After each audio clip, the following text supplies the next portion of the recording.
Hi, and welcome to your current unit, which focuses on working effectively with others as well as customer engagement. Over the following sessions, together, we'll be looking at the skills that you'll need to monitor your work performance, as well as maintaining the competence needed to continue to be able to do so effectively. The focus of today's session will be on understanding performance. So what exactly is work performance? Well, work performance is the assessment of whether you have done your job well or not, and is based on your efforts and not the actual outcome. Part of assessing your job performance requires you to assess your behaviours. Now, there are actually a number of things that can affect your performance, and today we're going to take a look at a few of these. First off, and one of the most important, is your personal life. Have you ever experienced a rough patch?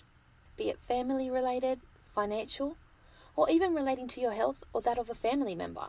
Now, we all know how easy it is for people to say, leave your personal problems at the door. But sometimes it's just not that easy. And when we do go through these periods, it's more than likely that you actually find it difficult in focusing on your job. You'll very often find as well, because the events that are happening in your personal life, that they are likely to be causing you so much stress, you not only are not able to focus, but you'll probably find yourself feeling both physically as well as emotionally drained, which more than likely will leave you unable to contribute and perform as well as you usually would. Another factor could be your suitability to the job. Sometimes it happens where we're left in a position where we have to do a job, but we don't have either the experience or the skills to actually do the job. It could be for reasons like somebody has unexpectedly left, or perhaps they've just called in sick. I'm sure at one point or another we've all fallen into this. So when situations like this do happen, it's obvious those who are well suited in terms of skill set and experience are going to be the ones who perform better than those who aren't. Then there's your working conditions. It could be that you're working in a job with insufficient equipment or support in getting the actual job done, which we all know can be both tough as well as frustrating. What about the company's culture? Is the workplace that you are working one that has a culture of recognizing as well as celebrating your successes? It's a known fact that praise and acknowledgement make employees feel valued and is reflected in their performance.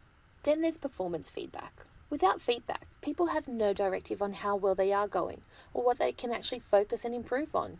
It is important in noting that everyone's work performance is their own, and you should only ever strive to be better than yourself. Have you ever taken the time out to think about what it is that motivates you and demotivates you when you're in the workplace? If you haven't already considered these, I would strongly recommend taking the time out in identifying these. I know for me personally, it is important that things in my personal life are on track, because when they aren't, I find that I personally lack the motivation and drive that I normally would strive for in the workplace. Now, so far we've talked about work performance and how it can affect our personal performance.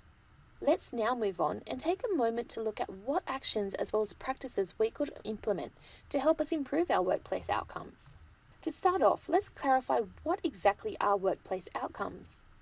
Workplace outcomes are essentially the results that you achieve through your actions in the workplace.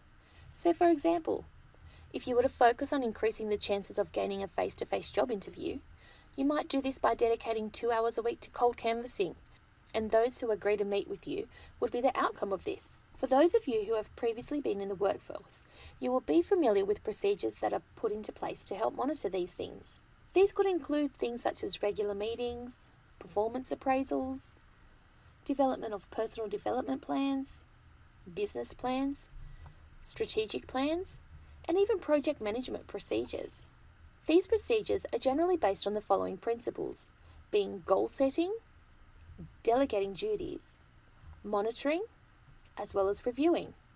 Let's take a moment and look at these principles a little further and how they can work at improving workplace outcomes.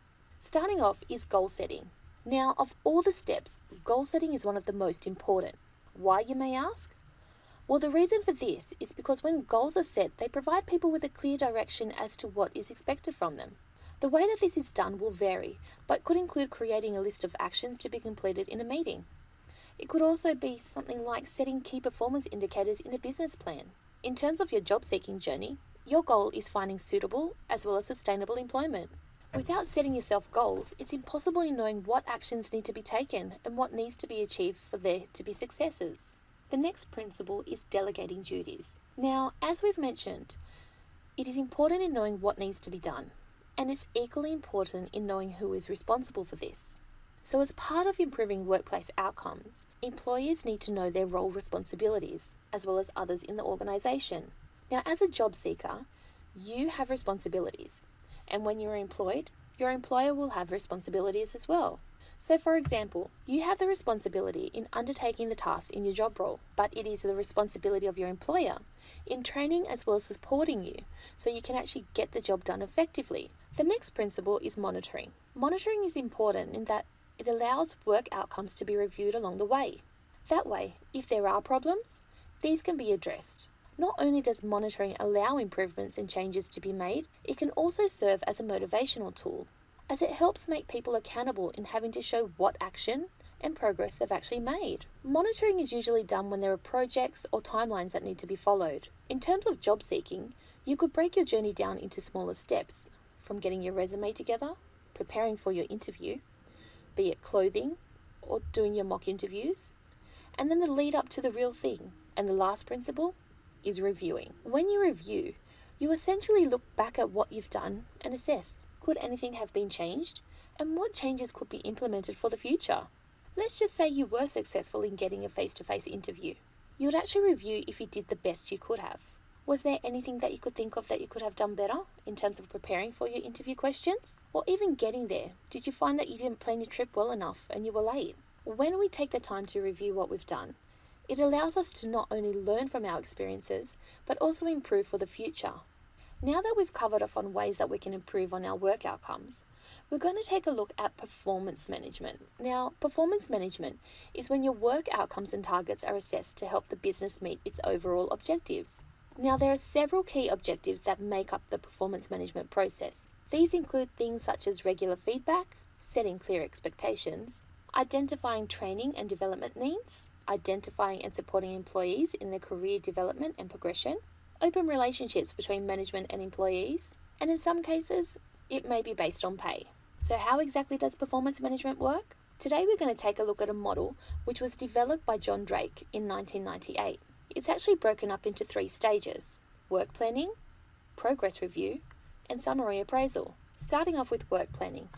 This is where both you and your employer openly speak and set goals and expectations. In most cases, it's very often that these are explained to you when you start a new job and when you were made the job offer. And in some cases, it's part of the induction process. Then there's the progress review. Now, of all the stages, this is one of the more important, in that your employer invests the time in working with you to provide direction and guidance so you get to stay on track and achieve the expected, rather than going to appraisal stage and finding that you are far from where you should be.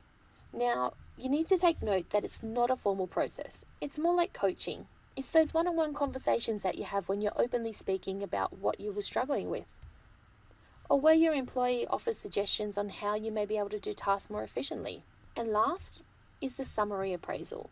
This is the formal discussions that generally happen quarterly and in some cases yearly to look at what expectations were set and how your efforts matched up to those. Now, as daunting as they are, remember to stay positive and look at it as a learning experience.